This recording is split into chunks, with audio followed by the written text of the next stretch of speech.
but yeah, they like give lessons, right? So that's good. And this one was talking about how like don't trust strangers on the internet because of face swap, and they can trick you into thinking they're your parents, and then they'll steal you. And I'm just like, this is insane that they're teaching this to kids. But it's like I'm appreciative that they're educating kids on face swap technology and like don't trust anyone on the internet.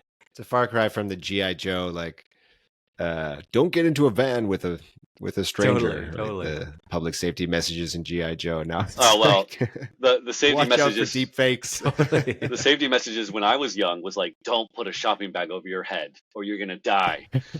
Right? I was scared of shopping bags for half my life because of these. I feel like that was one fear that was Yeah. overrated. I put a lot of bags on my head. Way You know overdone. what? Way overdone. It's not yeah. that bad.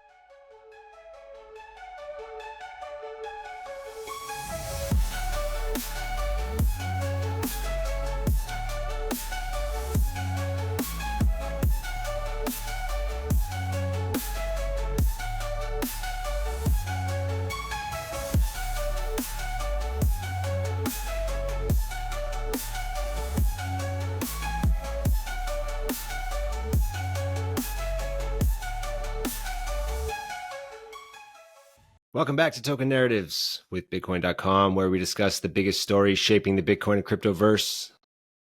My name is Graham Stone, and I'm repping the hype function at Bitcoin.com. We also have news and research gigabrain, Mr. David Sensel, as well as the Bitcoin.com top dog himself, Corbin Fraser. Welcome, folks. All right, markets gut check. Now that we've failed to break a new all-time high and pulled back once again, I think touching the 69,420 mark, I'm feeling nervous. Still, I'm still 9 out of 10 long, but I wouldn't be surprised if we drop, I don't know, 64K leading up to the election. And obviously, if Kamala wins, we're going to puke. So I feel like we're on a knife edge right now, and things are about to get very volatile. What are you guys thinking?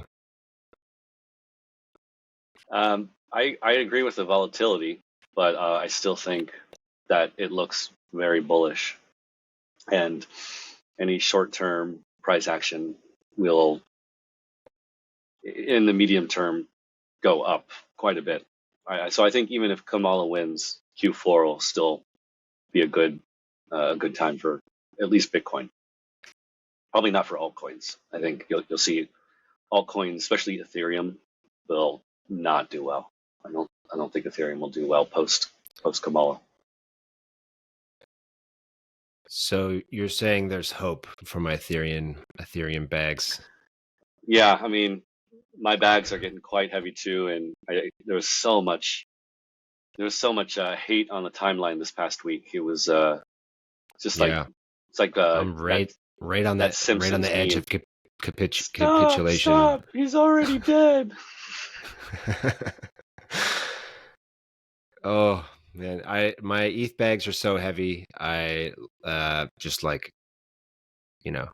after a drink one evening, I was just like, yeah, I'll just put $1,000 of ETH into like some random coin that I just researched for 2 seconds. That did not end well. Don't drink while meme trading. I think that's how the saying goes. Corbin, any updates from you? Bullish as ever? I'm always bullish. Yeah. I still don't. I mean, if Kamala wins, yeah, I'm hopelessly bearish. But I think if wins, but yeah. Okay. Well, how about this? This is kind of connected. I think most of us, or most people, don't think that a winner is going to be announced on the 5th, right? I think when that happens, I think that's the base case. It'll send instability into the markets, right? Like when there's no winner announced that day, even though everyone's expecting that, I think people will get spooked. I saw this tweet I don't know who it was.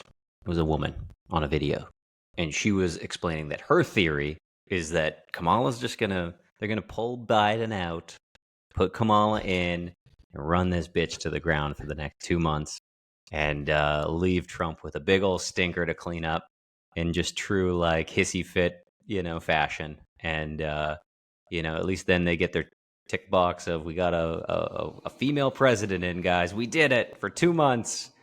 Yeah. I don't know. I like that theory. I kind of feel like I could see the Dem Party doing that. They don't seem very cooperative. They're very spiteful, and like hell hath no fury sort of thing. All right. Well, let's zoom out a bit here and look at the bigger picture. There was an article this week from an economist at the Bitcoin Policy Institute who goes by the name of Matthew Ferranti. And he's arguing that Bitcoin, like gold, is a valuable reserve asset for central banks. And let's dive into that topic for a minute, because Corbin, you published an op-ed a week ago or so, basically saying that central banks are quite likely already secretly buying Bitcoin. Yeah, I mean, assuming that they've got like non-idiots working there, which I assume some of them are actually qualified to be doing what they're doing, and it's not just like basic economics grads from like no-name schools or something like that. Some of them are likely aware of being able to hedge their bets. So why wouldn't they be doing this? It's just like such a logical play to even if it's just like, I don't know, if TradFi finance bros are now saying 1% to 2% is probably the same amount to have in crypto, of course they would be thinking the same. Yeah, and I think Okay, you could probably break this up into two or more parts, which is central banks or some government entity out and out buying Bitcoin. But then you also have the other side, which is governments have already been confiscating a lot of Bitcoin, right? For example, the U.S. government, I think, is one of the largest owners of Bitcoin of any individual party in the world, I think. And earlier this summer, we had Germany divest its Bitcoin in the most spectacularly stupid, idiotic way possible. So, yeah, I think that you can have both of those things happening. Like Trump and other politicians, mostly Republican, have talked about how we should maybe start buying Bitcoin as an asset, but also we should transfer the Bitcoin that we've confiscated into like a more permanent asset holding. So I think that one or both are happening for many governments, I would imagine. There's another element of to this, which is the geopolitical element, the sanctions, avoiding sanctions. It's okay, that's why central banks hold. One of the reasons central banks hold gold is for that. It's hard to, especially if they're able to custody it themselves, right? It can't be confiscated. They can't that's the risk with central banks hold when they actually hold like U.S. treasuries, for example, as we saw with Russia. So Bitcoin just is another version of that. So it makes sense in that regard, like especially for countries who are on the naughty list, I guess. Yeah. And also, I think we talked about this last week, I believe, right? The two papers from central banks or central bank connected individuals. And so I commented in a newsletter, I think last week, that this idea that central banks are buying Bitcoin is almost, I think, supported further by the fact that you have like the U.S. Minneapolis Fed releasing that working paper saying things like, we can print money forever if only we can stop the government from or stop people from buying Bitcoin. That really lends credence to the fact that governments are paying um, close attention to Bitcoin and considering it a threat. You'd imagine then that other central banks, probably from smaller countries, like countries that are on a sanctions list or maybe in the BRICS, would then I look at that and be like, oh, I love the fact that this is happening, like in the sense that there's people out there now that are taking it seriously and they're terrified, and it's like I think we've always I mean, just you go back far enough, Bitcoin was laughed at by everyone. Like, this is the dumbest, this is rat poison, this is complete garbage. Yeah, You've like a got year like, ago. yeah, it wasn't long ago. And now you go like, maybe we overdid it on the printer, guys. Did we fuck up? And now it's like, okay, maybe we gotta worry about this Bitcoin thing. This is not good for us. We're in some hot water. And then you've got, like, maybe there is some corner that is saying, all right, let's hedge. And then there's some that's like, let's make it illegal. We got to shut this thing down. But Yeah, I'd say it's bullish in the sense that this is what Bitcoin was meant to do. This is what crypto was meant to the do. game theory is playing out.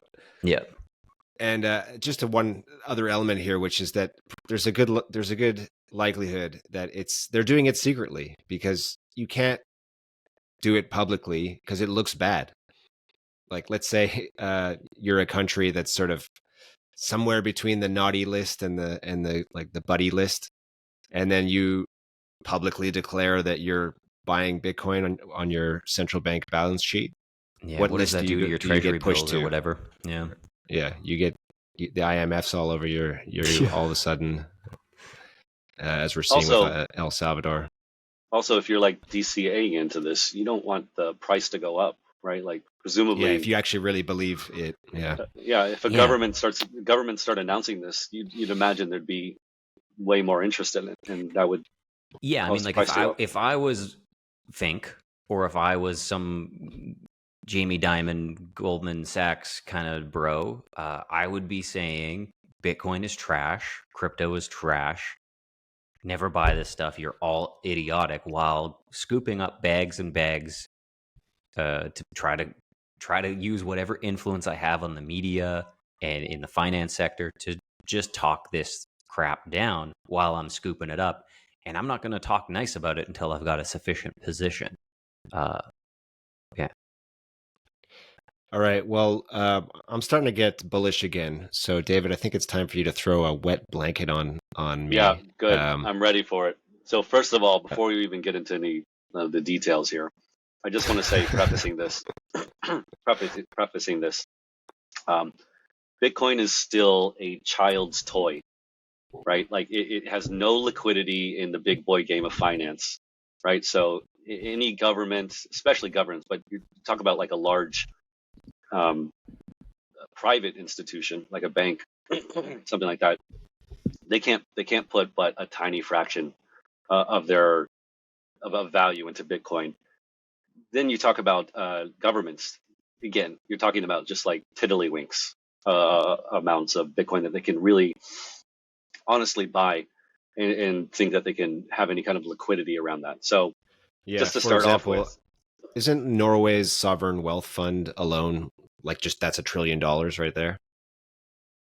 yeah, exactly. Which is similar to the entire market cap of Bitcoin. Exactly. So, yeah. And they that wealth fund has limitations on what they can invest in, right? Because they have like liquidity requirements for the things they invest in, which is why they invest in basically only U.S.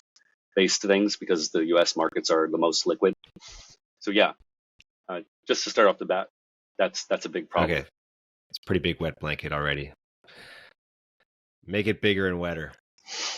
All right. So this came up on Twitter earlier this week, which I thought was an interesting kind of negative take on Bitcoin. And it's talking about how Bitcoin is kind of doomed to fail, right? It's already archaic technology. It's slow.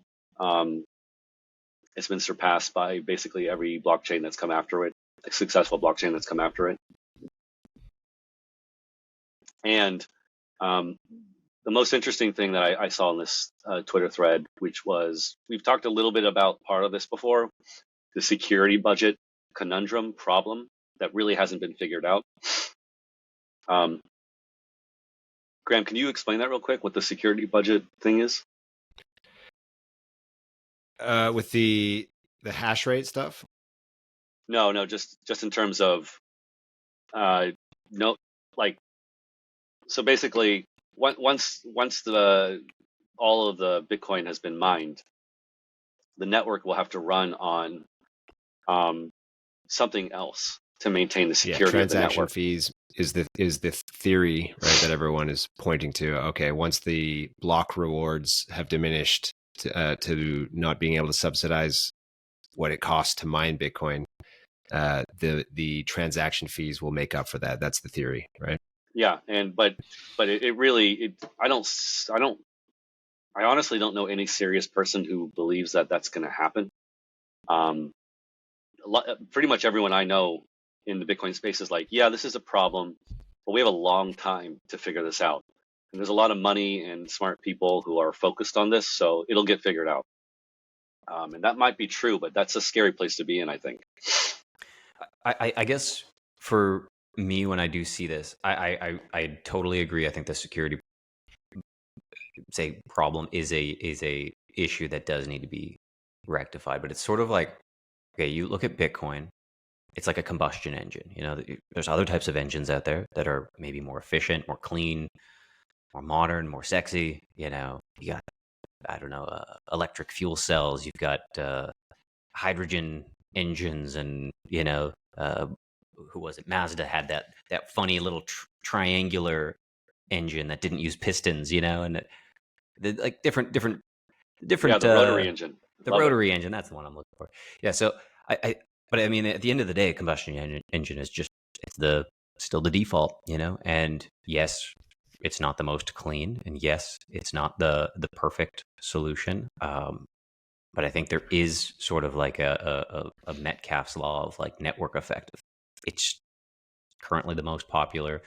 Probably is going to be very hard to flip it at any point. It would take like a major change to make any major. I guess to flip BTC, it's going to take like a lot. And Ethereum is not there. Solana's not there. And I guess I see this as like kind of a similar issue where, you've got these like engines from like 1960s, 1970s, 1980s. They're not good for the environment. And you've got some governments that are like, hey, could you make those more clean? And they're like, yeah, it sounds expensive. We'll figure that out later. And then eventually, you over say 50 years, we now have, say, much more cleaner car engines than there were, the ones that your dad was driving, like his old Ford F-150 that's just spitting crap out of its exhaust. It's a much dirtier combustion engine than the modern combustion engines that you're seeing from like a Toyota or like a Volkswagen. Although I think Volkswagen got into some hot water. So I think Oh yeah. when I see when I see this like Bitcoin problem being like pointed out as like doom and gloom, and we're this thing is cooked. It's never going to go anywhere. I mean, yeah, if you zoom out on an operational scale, things can be figured out. I suspect they're gonna need a hard fork at some point, which is probably a big dramatic event for them. But maybe they can keep soft forking and solving these things while they're fixing it. But I do agree that the only people that really believe in this like idea of the network fees being sufficient to maintain the network security probably held by like a few people within Bitcoin Core, like the core development team, who actually implemented these like silly measures in lieu of, say, scaling even 1 megabyte extra on chain. Yeah. This thread also points out another problem, which I was unaware of. Apparently, Graham, you were aware of it. But this idea of a kind of a reflexive hash rate collapse. And it basically happens where, so the hash rate adjustment happens every 2 weeks, which it can be quite slow. And as the price appreciates and the block rewards decrease, what are we at now? Like, is it 1 point something? per block now. Should know this, but Yeah, somewhere something like that. Yeah. thereabouts. Yeah, right. So as that happens, then the miners are going to need the price to compensate for the quantity of Bitcoin that they get rewarded with. Um, and if it were to happen that you had a sudden shock of price, it could conceivably make some miners shut down, at least temporarily, which would cause the hash rate to collapse. And then because it takes 2 weeks for the hash rate to for the hash rate algorithm to adjust to that, that could be reflexive in terms of people get spooked that the hash rate has gone down a lot, that miners have gone offline as they wait for the price to recover, which causes further Yeah. price instability, which causes further miners to hold back. And you can see this kind of downward spiral. Well, people have been talking about the hash rate death spiral ever since I can remember, since I got into Bitcoin in 2017.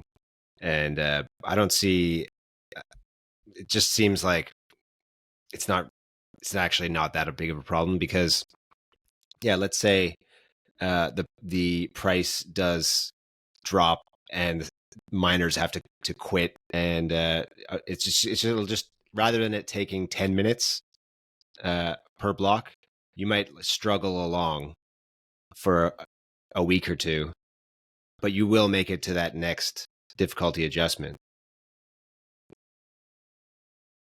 And so far we haven't seen a block time extension beyond what's the longest it's been? 11 minutes. I always, I mean, just going back to the silly scaling wars and the hash wars, this was always kind of like the game theory of like, yeah, creating the death spiral. Like Bitcoin Cash community wanted a death spiral because it ultimately benefited them. And for context, both Bitcoin and Bitcoin Cash, and there's a few other coins, but they use the SHA-256R hashing algorithm. And because they use the same hashing algorithm, the same miners they can switch between chains. So they can say, all right, I'm going to mine Bitcoin, but as soon as it's more profitable to mine Bitcoin Cash, I'm going to just switch over there. And they can do this like switch mining very quickly. Like on a dime, it can be automated. And most of the pools basically do this by default. There's a few like, say, mining pools that are bespoke for one chain. Like they don't do switch mining for, I don't know, noble reasons, I guess. But the ones that are, most miners are just mercenary. They're very much, they don't give a crap about Bitcoin or Bitcoin Cash. They're just like, hey, we're just here to print money. We're trying to unlock rewards, make sure this is profitable, and they'll switch between the two. But I think for at least back in 2017, when there was this talk of a potential flippening happening and taking out Bitcoin, like how could Bitcoin Cash actually take out Bitcoin? It was largely based on this, like, well, Bitcoin has this very, like, it's somewhat of a flaw, but it's baked into the protocol that can't be changed, is this difficulty adjustment algorithm. And yeah, it just adjusts incredibly slow. So if you pull enough hash power and it's more profitable to mine another one, you can actually create that death spiral where the difficulty continues to progress. However, the mining hash rate continues to shrink because it's more profitable to mine another chain, which potentially is going up in value. So you just lose more and more pools until the difficulty is just, it's going to take forever to get back. And then at that point, you might have Bitcoin Cash at a further hash rate, or sorry, a further block height. So they're further along in the chain. And the theory was, if you have a blockchain that's further along, that has a longer proof of work, that has more blocks mined over time, that becomes the Bitcoin. It didn't pan out that way, but it is kind of an interesting, I'd say, history lesson if there were ever to be a future attack on Bitcoin to try to take the Bitcoin name, or to try to, I don't know, I guess, like, impact or hurt this project. That could be one way to entice the miners away from Bitcoin, especially if they're not bought in on what they're actually mining. If they're just purely mercenary, greedy, hungry, metalheads. Yeah, I mean, I just want to say though that I don't I also echo Graham's feeling that I don't think that this is likely to happen, but um, it could. And as Corbin said, I guess it was talked about. Was it tried, Corbin? Did they just full on try to do this? Yeah, so I think in some of the chats I was in, the idea was if enough buyers come into Bitcoin Cash, that the profitability in terms of the miners would become just like it would be more profitable to stay on Bitcoin Cash longer, and the longer that more hash rates pointed at BCH, the longer less is pointed at BTC. I think it was kind of tried in the sense that there were just some whale games happening during that period to try to like pump the shit out of BCH. And you can look at the chart. I mean, it ripped to like, this is 2017, it ripped to like 3,000, 4,000 per BCH or something like that. Yeah, I And I remember think that. there was maybe like a 2-week period where it could have happened. And it just didn't happen. They couldn't get enough of the miners on board. Yeah. They couldn't get enough of the whales on board. And it just, yeah, it was a cool try, cool part of the history. Yeah. Ultimately unsuccessful, though. Yeah. Yeah. Is this a counterpoint to your wet blanket, David? I mean, not a direct counterpoint, but it is a counterpoint in the sense that this is like Bitcoin hopium. Not hopium, but maybe a positive thing about Bitcoin's future. Yeah. So could we explain this? So I think this account, I don't know how to say that name, John Charbonneau. Charbonneau. There we go. Damn Canadians. Canadian sounding name. He's talking about how this is more ETH hate. So this made me feel sad because of my ETH bags, but it's positive towards Bitcoin. Basically, ETH is terrible. It doesn't scale well. ETH L2s are terrible. And so not only is Solana gonna kick ETH's ass, but so is Bitcoin, right? So this Solana will be like a what's it called, monolithic chain.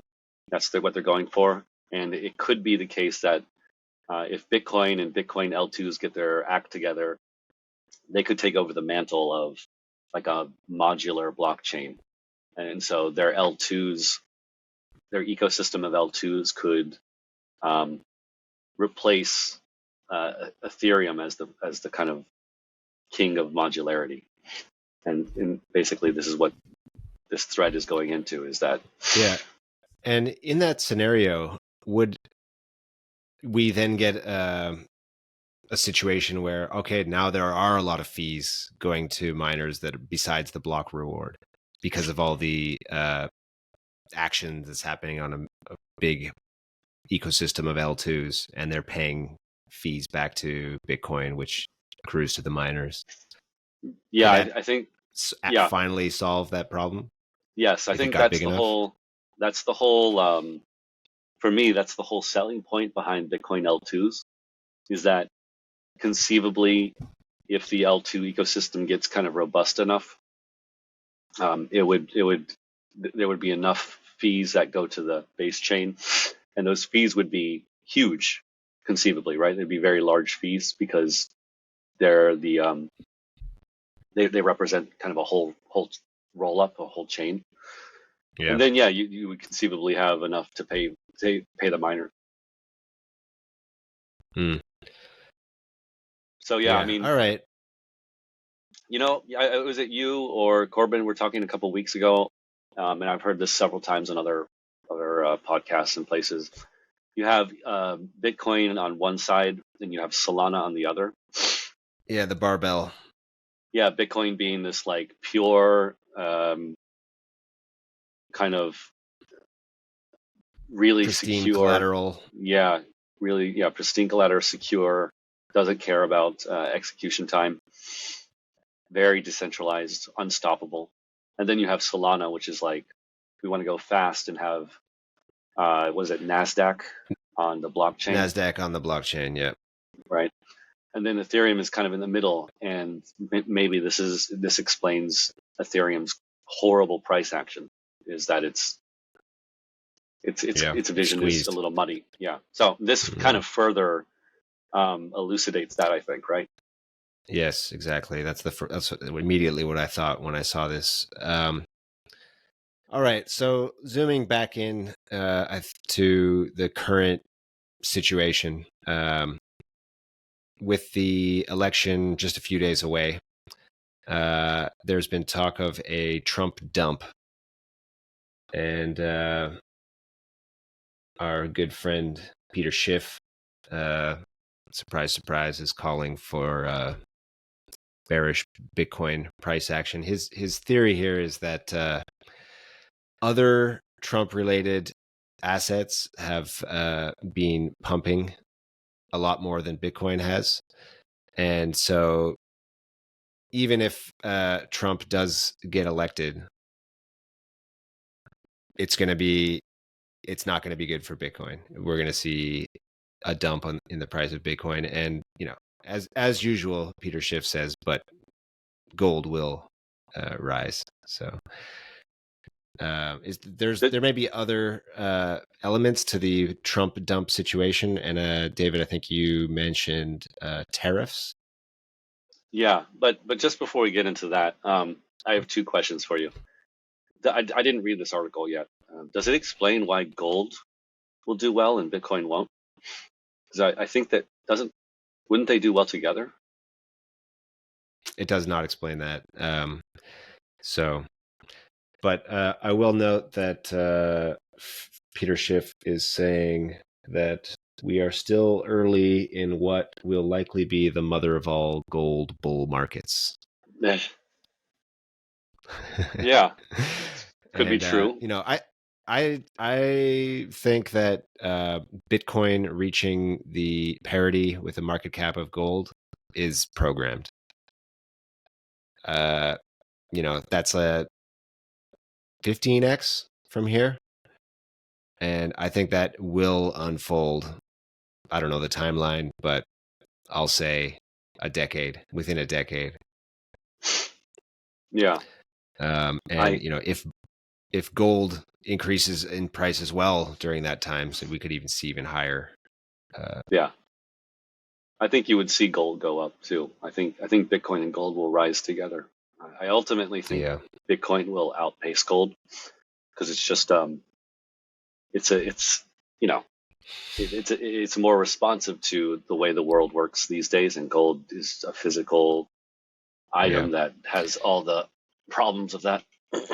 Corbin, you're back. What happened? I don't know, man. Construction up on the roof. I don't know. It somehow knocked off the internet. I'm back though. We figured it out. All right. What are we talking about? Gold? We're talking about the gold flippening? Well, yeah, Oh, we're we're talking talking about this Oh article, man, but here's my next question, and both of you can Trump answer dump. this. What's up with Peter Schiff? I feel like he's a troll at this point. Like I think Yeah, he well, that's secretly loves long Bitcoin. been the case. Yeah, He I think loves that's long been Bitcoin. he's an engagement farmer, and For Bitcoin specifically. I think he's we like are his lapping it career. up right now. he was a troll Yeah, during the his Wall Street career. protests too, right? Like he was out there just poking these little like liberal Bernie bros, being like, "You guys are idiots," and he was great at it. I mean, I love Peter Schiff. Yeah, he's Truthfully, I good. think he's Yeah, one of the few boomers that like I think play the game really well. And yeah, I mean, he's a gold bug. He's talking his bag. He's behind a bunch of gold projects or companies or whatever. So like, of course, he's going to talk gold and trash other stuff, and it's pure rage bait. And he plays a good game. Um, he probably holds a lot of Bitcoin. yeah, Yeah, probably. what do they call it? Like what is it? A lamprey, right? Like Bitcoin is a shark, and he's just like drafting along on that attention. That's how I think of Totally, him. totally. Um, Oh yeah, I like that image. There was one other element to the Trump dump scenario which you highlighted, David, and yeah, that is Trump's plan to bring in a bunch of tariffs. yeah. And So, could you explain why that would be bad for Bitcoin? well, first of all, it's it's how much you're going to take Trump at his word. I mean, obviously, you should. He says a lot of like pretty strident things, and so I don't think that it'll happen exactly how he says. But if you take him at his word, then you're talking about like pretty comprehensive tariffs that will definitely, absolutely, without a doubt, cause uh, supply shocks because we just simply don't make a lot of this stuff, and it has to be imported, and it would take 5 to 10 years to get the infrastructure up enough that we're making all this kind of stuff. We're talking about like Bic pens and hangers, plastic hangers and shit like that, right? And so yeah, that would cause inflation to rise. Even modest tariffs will cause inflation to rise. It's just that's Are how you it inferring that mechanically Mark works. Cuban might be telling the truth?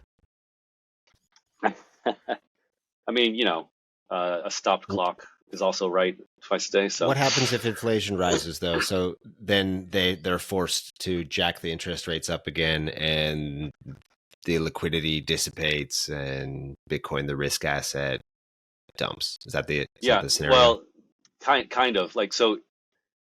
It depends on where inflation comes from. If it comes from like money printing, that's one thing that helps risk assets like Bitcoin.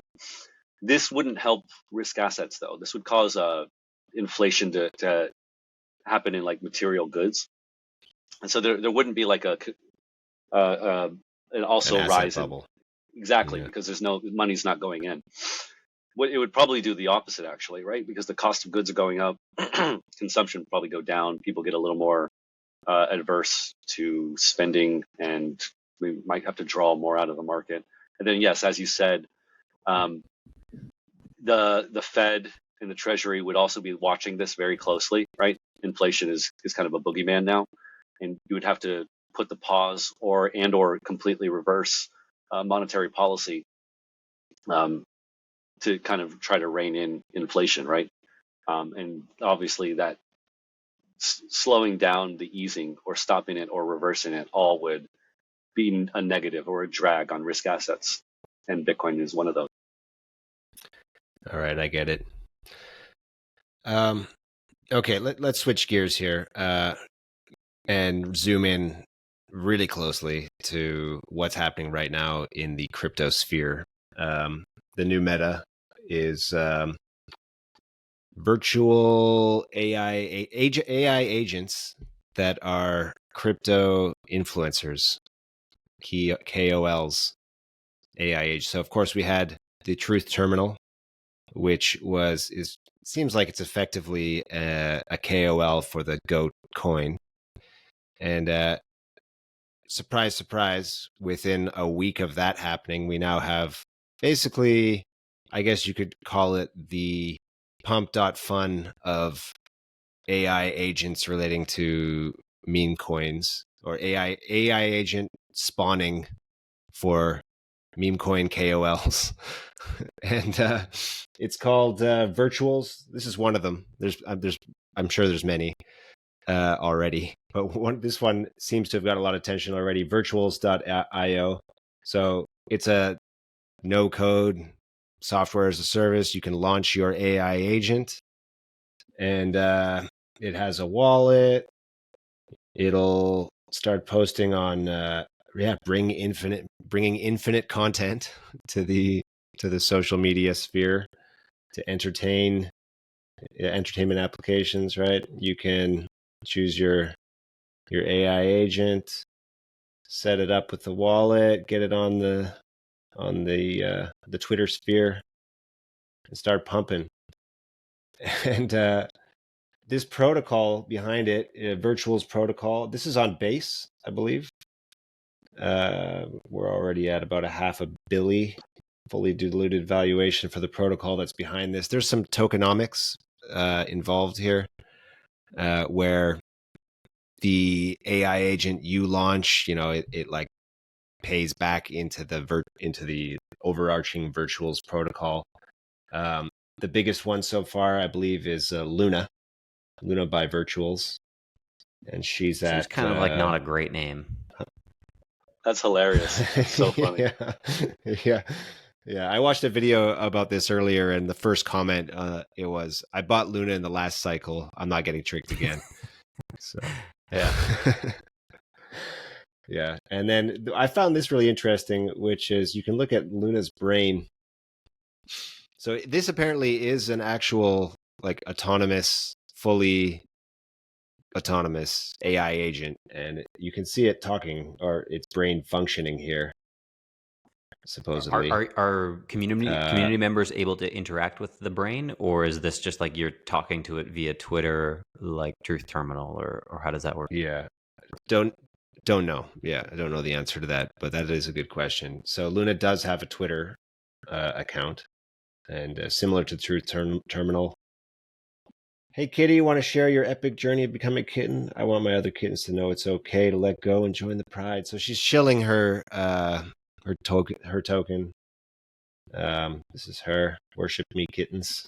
Do you guys feel like these are And, going to be less impactful, crazy. given that this at least this AI appear, or this, I don't know if you want to get AGI, this agent, whatever you want to call it, it seems less autistic than Truth Terminal. And I feel like the only thing that was quite interesting about this, I don't know, AI agent token thing was just how insane it was. And if these are just like giving really, I don't know, woke takes on crypto, or like really, I don't know, basic shill posts, then it's like, who cares? You didn't talk about something that's like shocking or weird or like trippy.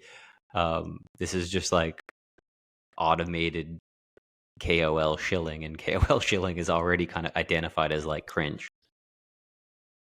Yeah, that's a good point. I think this is a V1. I think V1, yeah. I think it'll probably get a lot better.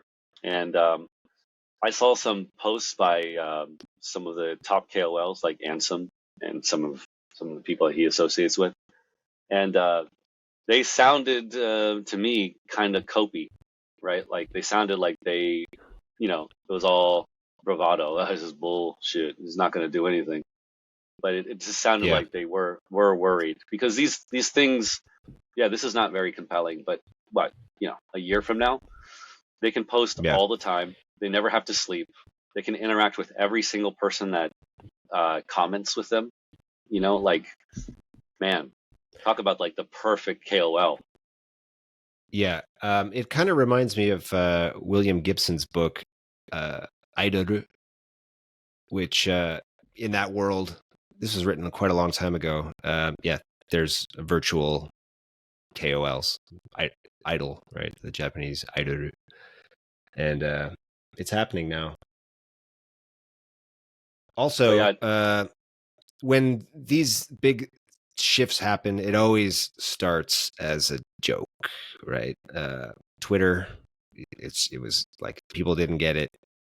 You just post what you're posting that you had lunch, like it's non-serious. Now it's like the world's town square, right? Yeah. It's where serious conversations Snapchat, happen. Snapchat, and NFTs, Instagram. I mean, Bitcoin in general, everything is laughed at until it's not, and then it becomes a thing, and then you're like, why didn't I believe in that? I'm stupid. So yeah, this does set off similar things where my gut is open. This is stupid, but it's probably the next thing because I think it's stupid.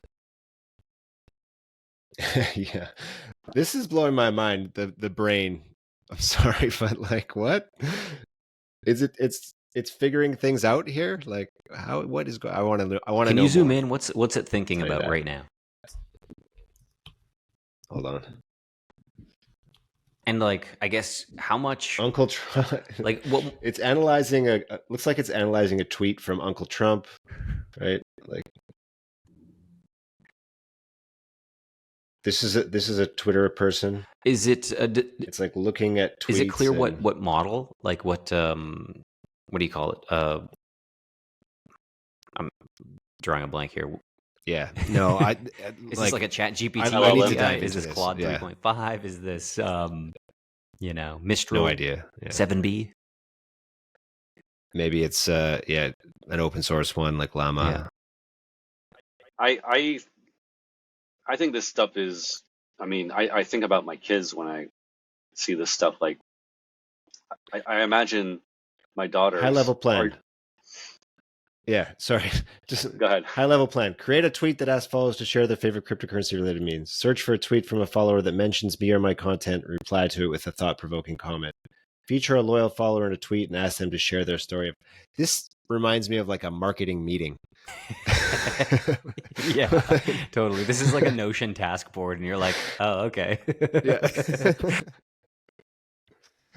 Sorry, go on, David. Your daughter. Yeah, exactly. It's a brave new world we're heading into Yeah, here. but like, you know, Yeah.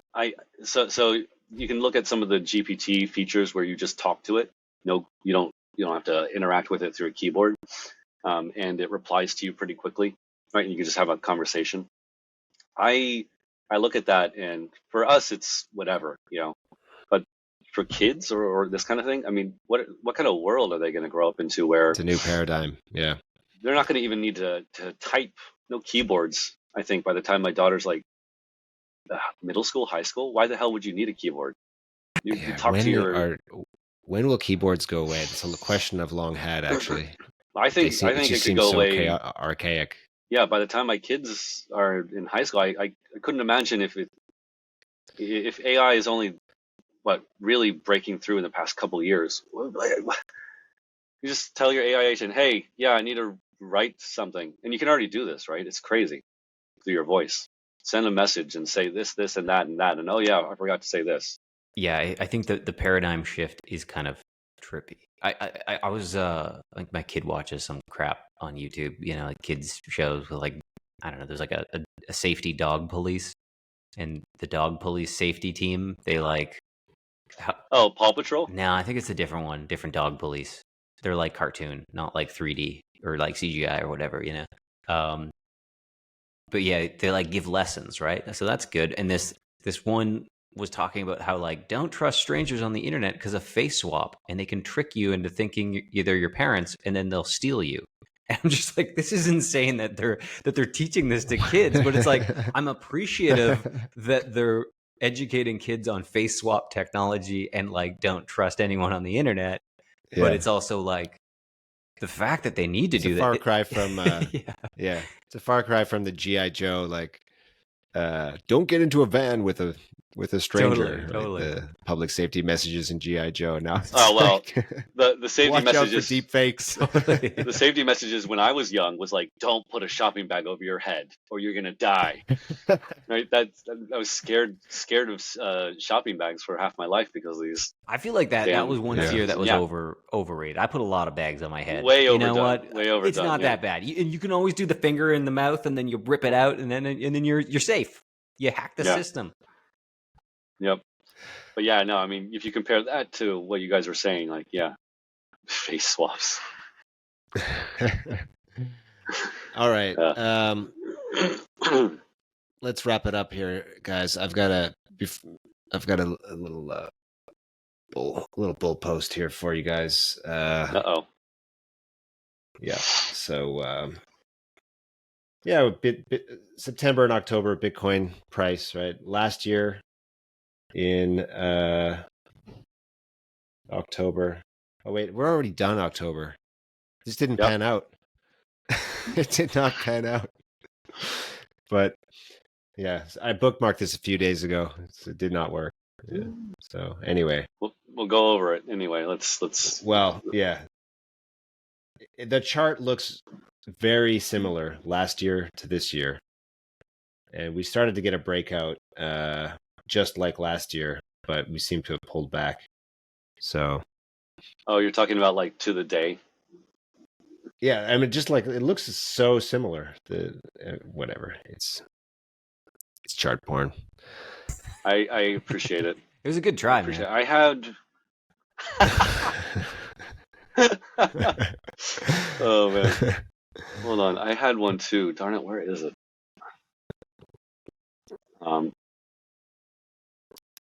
In preparation for this. Okay, go ahead. No. Go ahead. No. Go ahead, dude. Darn it, where? I had nothing else. No, I can't find it. The chart I was going to show was on stablecoins, and how just in the month of, I think it was September or October, the amount of volume that USDC transacted just for that month was the total amount of all stablecoin transactions for 2020. which is Okay. pretty crazy. Now, Yeah. the thing I wanted to ask you guys though is, uh, I talk to a lot of like crypto native people, and there's a kind of a love-hate relationship with stablecoins because they kind of represent the enemy, so to speak. Yeah. So how do you Yeah. And digest that no, news? I mean, I heard a really interesting take the other day, which is like,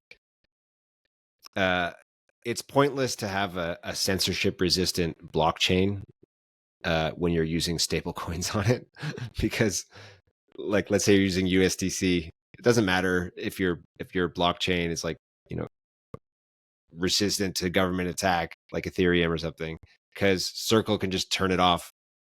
Your Circle just cut you out no matter what. So you might as well just go with a centralized chain if you're going to be using stable coins. At least the like sanctioned stable coins, which that's what everyone uses, like USDC and USDT. I mean Tether definitely complies with law enforcement. They've been pretty open Yeah. about that. Yeah. I still would love to see. I mean, there was Rye. Do you guys remember Rye? There's been a few like alternative stable coins that have kind of emerged over the past years.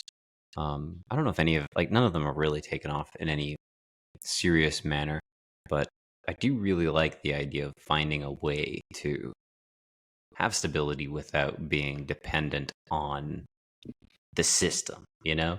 An outside stable coin, or flat coin or something like that. Ampleforth, I think, had tried to do that. I think they're still around. They like rebase, I think, every 24 hours. Rebase tokens. Yeah. I lost money on it. Yeah, I think we all did, man. Yeah. It was a cool idea, but you had to be a giga brain to like make it work. I think Rye was another one that was trying to like, I think it was like an Ethereum only stable coin, and it was kind of like ESD, DSD. Yeah. The seniorage dynamic set dollar. Yeah, the seniorage coins. Yeah. Man, that was a straight up Ponzi. Yep.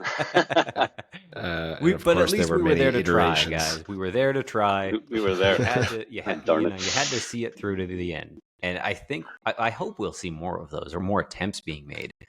We don't know which one will hit, but something's got to pop out that's not just tied to the US dollar or the Japanese yen. Like someone's going to figure it out, and it's going to be awesome. And then I think you've got a pretty cool closed loop system for people to trade, and for these like agents as well, where like they might be taking a hedge on their Luna coins that they're shilling, and they're like, maybe the market's a little cooked. I should kind of take some off the table. It's gonna, if it does happen, it's gonna have to be very like anonymous and decentralized, and somehow like actually secure and backed up and works. Because like, look at what Facebook tried to do with Libra. They tried to make that like basket of currencies, and every government and agency in the world was just like, nope. That was they got shut down. Not do that. Super it was fast. shocking how quick that went from being like, whoa, this is going to be so great for crypto, to they got the call. They got the call, and it's like, you can't do this, guys. They dragged Mark in front of Congress. Yeah, put the fear of God in him. Yeah, that was. I was surprised how fast it got canceled. I thought it would be not let go forward, but whoa, it was. Yeah. What happened to some of the people behind that? Ended up doing some interesting things in crypto. That's Aptos, having I think, is fruit now, right? It's Aptos, yeah. That's right. Aptos were, I think, the biggest, or the majority of those all that team went to Aptos. But I mean, you get some of this. What is it? Athena USD. Yeah.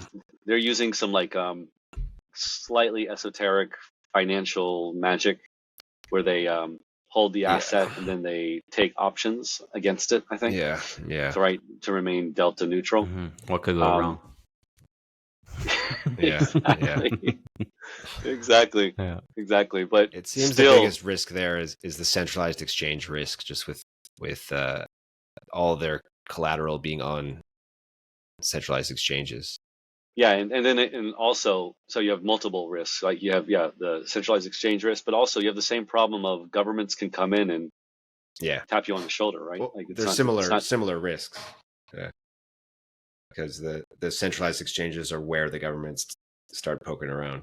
Yeah, and then you also have the risk of like during a liquidity event, can you liquidate these positions in a timely manner? And I don't think you can.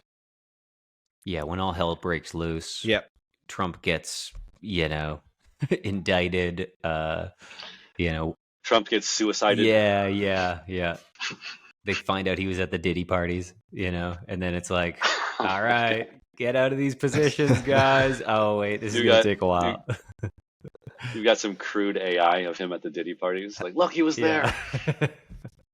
Are we Please no. gonna have the results? When's the election? It's less than a week from now. Yeah. So next token narratives, we may be under a new regime. Well, Probably but not. What inauguration you isn't guys until want to take? January, right? So like they got a lot of time to like mess with this. Okay, yeah. I would bet that it's not decided by next token narratives. I don't know. What do you guys think? Yeah, if I had to come down on one side or other, I would say I next. can't take the other side. Yeah. What's the latest poly markets? That What are seems they? likely. Are we at 69 yet? Was the prophecy foretold? I think there was some pullback. Well, that's upsetting. I think a lot of people were hoping for a 69% Trump.